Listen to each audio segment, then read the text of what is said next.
শহরের নিরাপত্তা ব্যবস্থা জোরদারে এবার আরও এক ধাপ এগোলো জলপাইগুড়ি জেলা পুলিশ। বাড়ি ভাড়া নেওয়া ব্যক্তিদের তথ্য এবার থেকে মোবাইল অ্যাপ্লিকেশনের মাধ্যমে সংগ্রহ করা হচ্ছে। একই সঙ্গে ভিন রাজ্য থেকে আসা ব্যবসায়ীদের পরিচয়পত্র যাচাই এবং তাদের অবস্থান সম্পর্কে খোঁজখবর নেওয়ার কাজ চলছে জোর কদমে। শুক্রবার জলপাইগুড়ি শহরের কোতোয়ালি থানার তরফে উত্তরপ্রদেশ, হরিয়ানা ও অন্যান্য রাজ্য থেকে আসা ব্যবসায়ীদের থানায় এনে জিজ্ঞাসাবাদ করা হয়।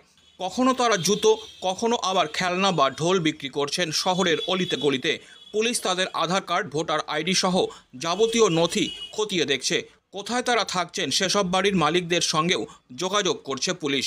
কোতোয়ালি থানার পক্ষ থেকে জানানো হয়েছে, এই ব্যবসায়ীরা খারাপ উদ্দেশ্যে এসেছেন এমনটা ভাবার কোনো কারণ নেই।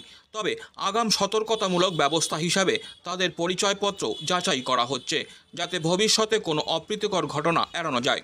জেলা জুড়ে ভাড়াটিয়াদের তথ্য ডিজিটাল ফর্মে সংরক্ষণের জন্য চালু হয়েছে একটি বিশেষ অ্যাপ। এর মাধ্যমে বাড়ির মালিকদের মাধ্যমে ভাড়াটিয়াদের পূর্ণ তথ্য সংগ্রহ করা হচ্ছে। এতে স্থানীয় থানা ও প্রশাসনের কাছে একটি পূর্ণাঙ্গ ডেটাবেস থাকবে। জলপাইগুড়ি শহরের এক দোকানদার বলেন, বাইরের রাজ্য থেকে যে কেউ শহরে এসে ব্যবসা করছেন সেটা খারাপ নয়, তবে কে কোন উদ্দেশ্যে এসেছে সেটা আগে জানাটা দরকার।